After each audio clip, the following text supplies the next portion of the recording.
দুইটি দলকে সমাজতা করে দেবে। আমার ইমাম হাসান বড় বড় দুইটি দলকে সমাজতা করে দিবে, দুইটি দলের মাঝে সমাজতা করে দিবে। বলে এটা পরে এসে মানুষ প্রমাণ পেয়েছে যখন আমির হযরত মাওলানা আলী শেরে খুদা রাদিয়াল্লাহু তাআলা যখন শাহাদাত বরণ করেছেন, এই খেলাফত সকলে মদিনাতুল মুনাওয়ারা, কুফাবাসী, সিরিয়াবাসী সবাই মিলে ইমাম হাসান মুজতবা আলাইহির রহমাকে দিলেন। সুবহানাল্লাহ। কেন? আগে তো এটা মাওলানা আলী শেরে খুদাকে বলে যান না যে আমার পরে খেলাফত আমার ছেলে পরিচালনা করবে, এটা বলে যায় নাই। তারপরও দিলেন। কেন দিলেন? বলে দেওয়ার কিছু অনেক কারণ রয়েছে। সমস্ত সাহাবায়ে কেরামের নজর আহলে বাইতের দিকে, সমস্ত সাহাবায়ে কেরামের নজর কোন দিকে? আহলে বাইতের দিকে। তাছাড়াও প্রায় সময় বলতেন মাওলানা আলী শেরে খুদা প্রায় সময় বলতেন এই খেলাফত পরিচালনা করার দায়িত্ব একমাত্র আহলে বাইতের। এই খেলাফত পরিচালনা করার দায়িত্ব কে? কার? যদি বলুন কার? আহলে বাইত কারা? কয়জন? 5 জন মিলে আহলে বাইত। আমার নবী, ফাতেমা, ইমাম মাওলানা আলী শেরে খুদা, ইমামে হাসান মুজতবা, ইমামে হুসাইন মুজতবা রাদিয়াল্লাহু তাআলা ওনারাই কি? যদি বলেন আহলে বাইত। বলে ওনাদের দায়িত্ব হচ্ছে রাষ্ট্র পরিচালনা করা। কারণ এই সঠিক বিচার, সঠিক নির্দেশনা আহলে বাইত ব্যতীত কেউ দিতে পারবে না। কেন পারবে না? কারণ আল্লাহ বলেছেন ইন্নামা ইউরিদুল্লাহু লিইউযহিবা আনকুমুর রিজসা। আল্লাহ আহলে বাইতের থেকে অপবিত্রতা দূর করছেন, হিংসা দূর করছেন, ময়লা দূর করে ফেলছেন। আল্লাহ চায় তাদেরকে পবিত্র রাখতে।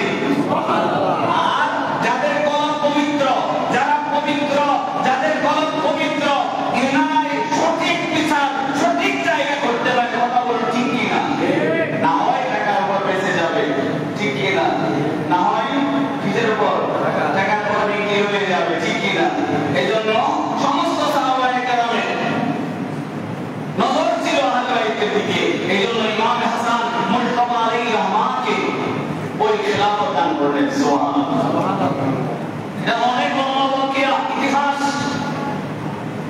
যখন চলছিল 3 মাস, 4 মাস, 5 মাস চলে গেছে, এখন ভিতরে দ্বন্দ্ব। এই খেলাফত আমার প্রয়োজন, এরপর আমার প্রয়োজন। আমির মুআবিয়া আমার নবী জলিলুল কদর সাহাবা, উনি বলছেন এই খেলাফতের দায়িত্ব এখন বর্তমান যুগ উপযোগী, আমি আমার সাথে যাই, আমার প্রয়োজন। ইমামে হাসান মুজতবা আলাইহির রহমান বলছেন না, আমি মারামারি চাই না, কাটাকাটি চাই না, রক্তপাত চাই না। হ্যাঁ, সমঝোতায় আসুন। উনি চিঠি লিখলেন, আসুন যার প্রয়োজন আমি খিলাফত দিয়ে দিব। আমির মুআবিয়ার কাছে চিঠি লিখলেন, বলেন আসেন খিলাফত নিয়ে যান। চুক্তি এটাই, শর্ত থাকবে এটাই যে যতদিন রাষ্ট্র আপনি পরিচালনা করবেন কোরআন সুন্নাহর আলোকে শরিয়ত মধ্যে এই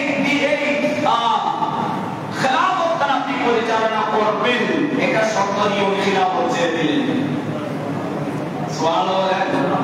দেখেন নবী পরিবারের কোন লোক, ক্ষমতার কোন লোক নাই, বাংলার ক্ষমতার কোন লোক কেন নাই? লোক কার থাকে?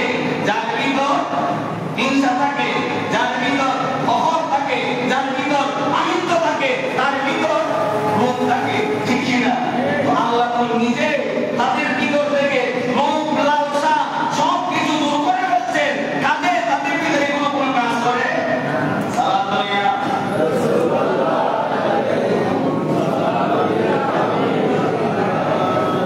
এই যখন ইমামে হাসান মুজতবা রাদিয়াল্লাহু তাআলা যখন চিঠিখানা লিখে এটা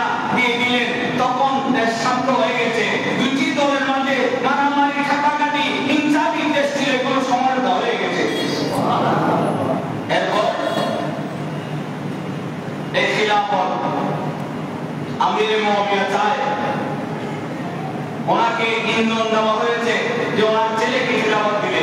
শামে কারবালা, শামে কারবালা 23 নম্বর পৃষ্ঠা, শাহাদাতে কারবালার প্রেক্ষাপটে একটু নিচে গিয়ে এই বাক্যটি লেখা আছে, পূর্ব থেকে আমিরে মুআবিয়া রাদিয়াল্লাহু তাআলা উনি ইমামে, উনি তার ছেলে ইয়াজিদকে ক্ষমতা দিয়ে রেখেছেন, ক্ষমতা দিয়ে রেখেছেন। উনি আবার চাই তার কাছে ক্ষমতা আসুক, ছেলেও চায় তার কাছে ক্ষমতা আসুক, বাবার কাছে ইমাম দিল মানুষ, তার কাছে যেন খিলাফত যায়। এদিকে ইমামে হাসান মুর্তজা আলী রহমানকে বিভিন্ন ষড়যন্ত্রের মাধ্যমে ওনাকে 20 পরিবারের মাধ্যমে শহীদ করা হয়েছে। ইন্না লিল্লাহি ওয়া ইন্না ইলাইহি রাজিউন। আল্লাহ আমাদেরকে শাহাদাত অনেক বড় ওয়াক্তি আল্লাহ ব্যাখ্যা করুন, আল্লাহ আমাদের বোঝার তৌফিক দান করুন। এই কথা বলার কারণ হচ্ছে আহলে বাইতকে ভালোবাসা, আহলে বাইতকে ভালোবাসা। আহলে বাইত কখনো ক্ষমতার দিকে মুখাপেক্ষী নয়, মানুষ আহলে বাইতের দিকে মুখাপেক্ষী, কারণ আহলে বাইত হক, ঠিক কি না? আহলে বাইত হক। সারা দুনিয়া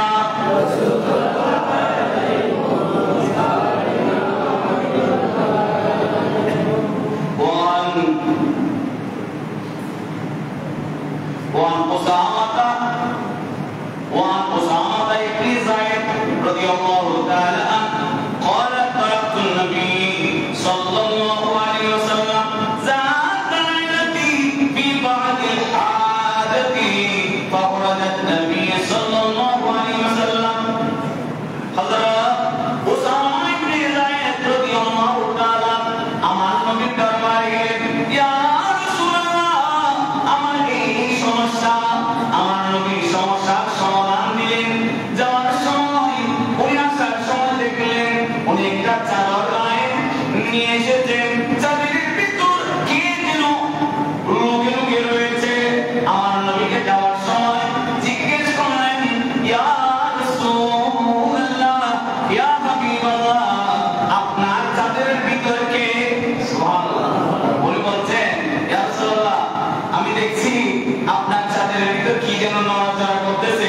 ইয়া রাসূলুল্লাহ বলেন না আপনার চাদরের ভিতর কে? তো উনি বলছেন, আমার নবী বলছেন, এই আমার চাদরের ভিতর কে তুমি দেখতে চাও? খুলে দিলেন, দেখছেন এক সাইডে ইমাম হাসান আর এক পাশে ইমাম হুসাইন। দেখেন কত মহব্বত করতেন। হাঁটার সময় আমার নবী হাঁটছেন, এদিকে ইমাম হুসাইন আর এদিকে ইমাম হাসান। কেমন মহব্বত করতেন। এজন্য বলছেন, আমি হাসানকে মহব্বত করি, তোমরা ওনাদেরকে মহব্বত করো। আর এ আল্লাহ এ মালিক আল্লাহ, আমি হাসানকে এবং হুসাইনকে মহব্বত করি, তুমিও আল্লাহ তাদেরকে মহব্বত করো। আর দুনিয়ার জমিনে যারা তাদেরকে মহব্বত করবে, আল্লাহ তুমি তাদেরকে মহব্বত করবে। সারা দুনিয়া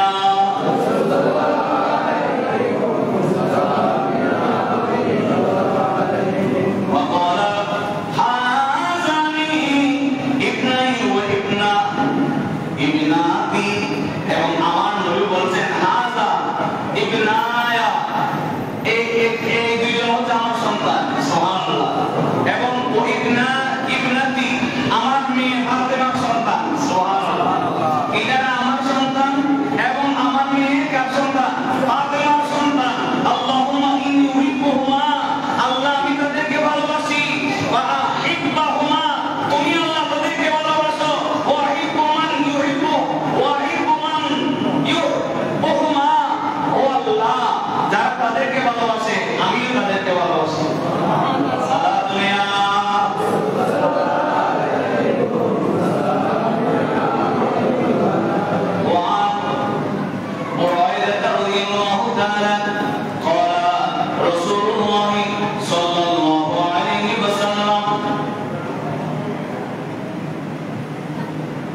দেখেন, ইমাম হাসান এবং ইমাম হুসাইন, এই দুইজনের মাঝে কিন্তু ইসলামের রাজ রহস্য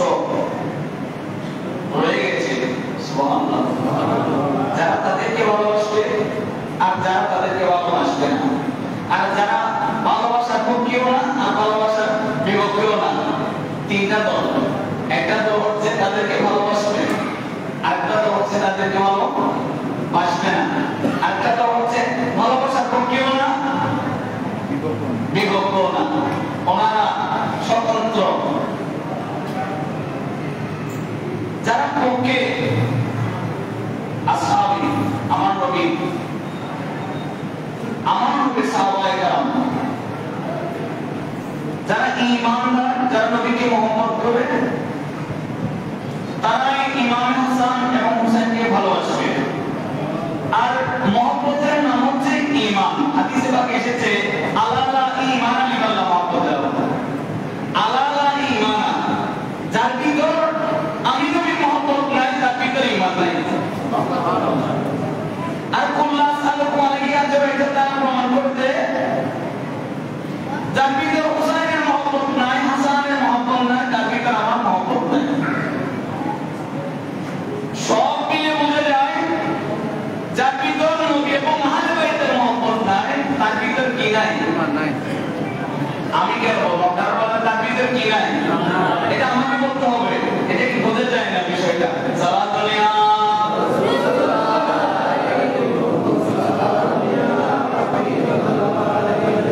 একজন ব্যক্তি খানে কাবায় গিলাফ করে তওয়াফ করার পর, একবার করার পর খানে কাবায় গিলাফ করে কান্না করছেন, আল্লাহ আমি এত বড় অপরাধ করেছি, আমাকে তো তুমি ক্ষমা করবে না। তারপরে এসেছি সুলাইমান বিন আউস, উনি ওইটা দেখতে লাগলেন, ওই কথা শুনতে লাগলেন। একবার কি এই খানে কাবায় মসজিদ জায়গা, ওনার পাহাড় নিয়ে আসছে, সমুদ্রের মতো পানি, পানির মতো গোনা নিয়ে আসছে, আসমানের মতো ভারী গোনার পাহাড় নিয়ে আসছে, জমিনের মতো ভারী গোনার পাহাড় নিয়ে আসছে। খানে কাবায় তওয়াফ করলে ওরা সবাই জমা দিলে গোনা মাফ হয়ে যায়, ঠিক কি না? এই মানুষ কি হয়েছে আজকে খানে কাবার গিলাফ করে কান্না করে বলছে, আল্লাহ আমি গুনাহ করেছি, তুমি আমাকে মাফ করবে না।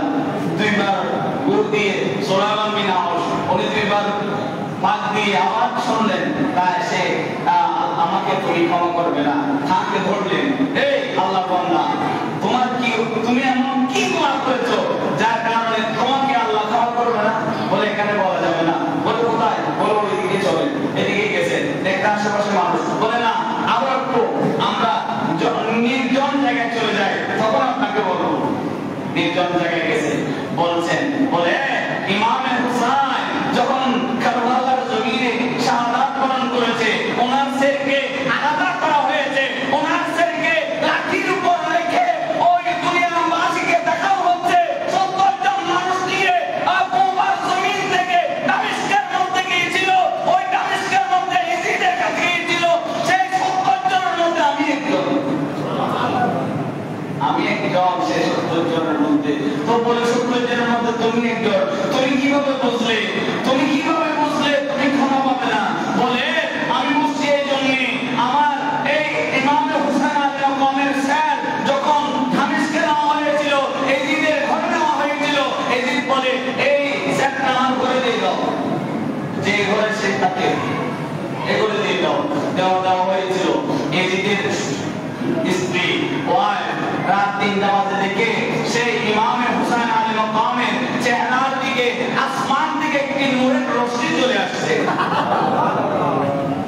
নূরের রশ্মি থেকে জিনকে ডেকে দিলে, দেখো বলে কথা বলিস না, ঘুমা। একটা ধমক দিয়ে তাকে ঘুম পাড়ায় দিলেন। সকালে আবার ওই স্যার নিয়ে গেল মাঠের মধ্যে, ওই 70 জনের মাঝে রেখে রাত্রে, 70 জনের মাঝে রেখে রাত্রে তারা ঘুমাচ্ছে, সবাই ঘুমাচ্ছে। ওই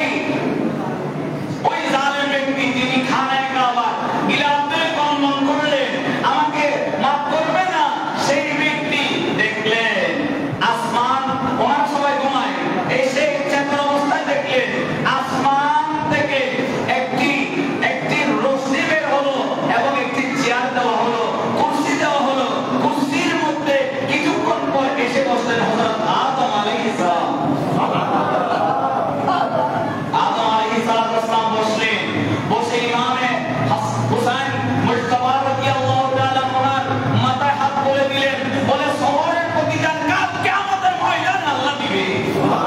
এভাবে আদম থেকে ঈসা রুহুল্লাহ পর্যন্ত প্রতিটা নবী এসে হাত তোলাই দিলেন এবং দোয়া করলেন সুবহানাল্লাহ।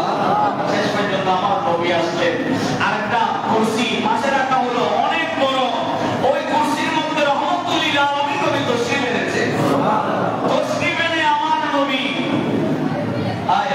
আমার নবী বলছেন, আমার নবী সেই শেরপা বুকে দিয়ে কান্না করছেন, কন্দন করছেন, আয় এদিকের দল তোরা কি করলি, আমার হোসেনকে এত কষ্ট কিভাবে দিলি? আল্লাহ দরবারে ফরিয়াদ করলেন, আল্লাহ এর বদলা কালকে আমাদের ময়দানে দিব। হোসেনকে হোসেনের জন্য দোয়া করলেন, সমস্ত সুদায় কারা ওনাদের জন্য দোয়া করলেন। আরেকটা কুরসি দিল হযরত ফাতিমা তাইয়্যিবা জাহিরা উনি তশরিফ আনলেন। সুবহানাল্লাহ। এরপর মাওলা আলী কায়নাত তশরিফ আনলেন, সবাই তশরিফ আনলেন। আসমানের ফেরেশতা, যে ফেরেশতা আসমান থেকে বৃষ্টি বর্ষণ করার দায়িত্ব পেয়েছে, উনি তশরিফ আনলেন। বলেন আপনাদের কান্দন আমরা ফেরেশতা জগতের কেউ সহ্য করতে পারি নাই, আমি চলে আসতে আল্লাহর হুকুমে। আপনি নবী এখনই অর্ডার করেন, আপনি যদি অর্ডার করেন আজকে বৃষ্টি দিতে দিতে সেই নূহ আলাইহিস সালামের প্লাবনের মতো প্লাবন করে দিব।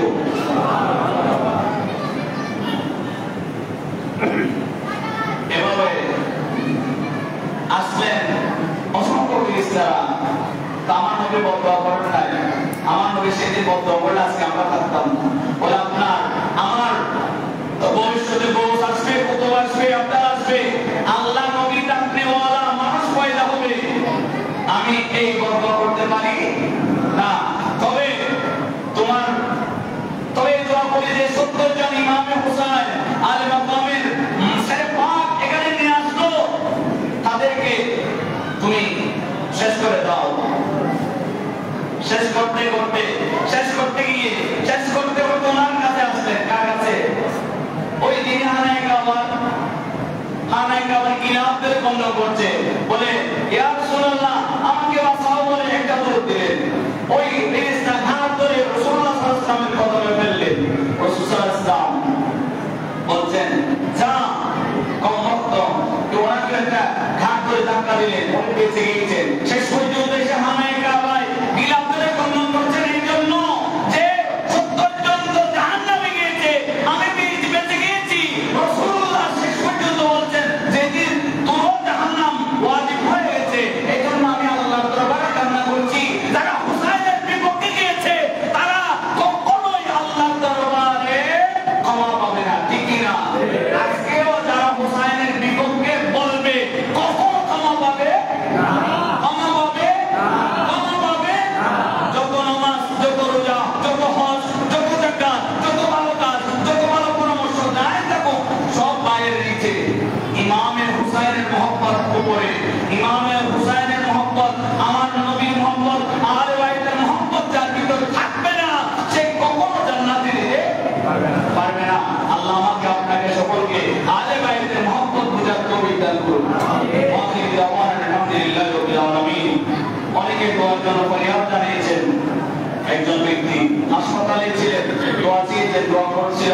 উনি বলছে আমার জন্য, আমি তো পেয়ে এসেছি আল্লাহর রহমতে আপনাদের দোয়ায়, এখন আমি সুস্থ, তবে আমার জন্য দোয়া করবেন যেন নামাজ পড়তে পারি মসজিদে গিয়ে।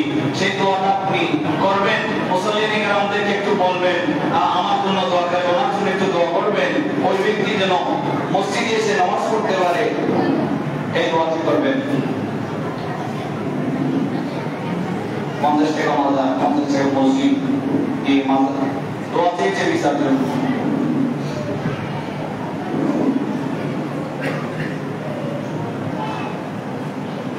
কামরুল হাসান 200 টাকা মসজিদ, 200 টাকা মাদ্রাসা, 100 টাকা মাজারে দিয়ে, 100 টাকা মাজারে, 200 টাকা মসজিদ, 200 টাকা মাজার, 100 টাকা মাদ্রাসায় দিয়ে দোয়া চেয়েছেন। উনি বাংলাদেশে আসার সময় অ্যাক্সিডেন্ট হয়েছে, আল্লাহ তাকে সময় আদিয়া দেন।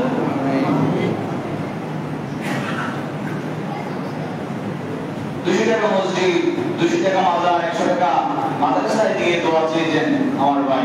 আল্লাহুম্মা আমিন।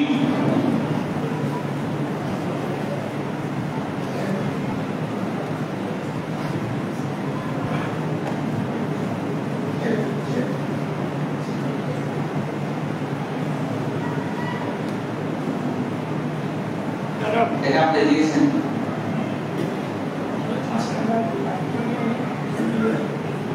উনি দোয়া চেয়েছেন, এই দিনে ওনাদের অনেক সহকর্মী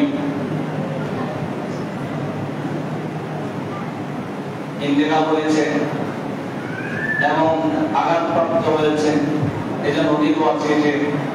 ওনার সকলের জন্য দোয়া চেয়েছেন, ওনার নেত্রী ওনার জন্য দোয়া চেয়েছেন। আল্লাহ সকলকে হেফাজত করুন, আমিন। পঞ্চাশ টাকা মসজিদ, 50 টাকা মাদ্রাসা, 100 টাকা দেওয়ার জন্য দান করেছেন। আল্লাহ ওনার দরখাস্ত তোমার দরবারে আছে, কবুল করুন। আল্লাহুম্মা আমিন। ربنا تقبل منا انك السميع العليم وتب علينا يا مولانا انك انت التواب الرحيم. رب اغفر ولوالدي ولمن توالد ولأستاذنا وللشيخ ولجميع المؤمنين والمؤمنات والمسلمين والمسلمات انه هو الغفور الرحيم. মালিক যারা অসুস্থ, সুস্থতার জন্য দোয়া চেয়েছে, আল্লাহ তাদেরকে সুস্থ করে দাও। যারা অভাবগ্রস্ত, আল্লাহ সেবার জন্য দোয়া চেয়েছে, সেবা করে দাও। আল্লাহ যারা দলের জন্য দোয়া চেয়েছে, আল্লাহ তাদেরকে দলকে আল্লাহ পরিপূর্ণ পরিবারকে হওয়ার তৌফিক দান করুন। আল্লাহ আমাদের সকল দিলের তামান্না মাকাসদকে পূরণ করে দাও। আল্লাহ এই দেশের মধ্যে শান্তি দান করো, রহমত দান করো, বরকত দান করো। আল্লাহ এই বাংলাদেশকে আমরা সকল মিলেমিশে মাওলা সাজাতে পারি, অন্তত তৌফিক দান করো। সাল্লাল্লাহু তাআলা আলা মুহাম্মদ ওয়া আলিহি ওয়া সাহবিহি আজমাইন। আফদালু যিকরি লা ইলাহা ইল্লাল্লাহ মুহাম্মাদুর রাসূলুল্লাহ।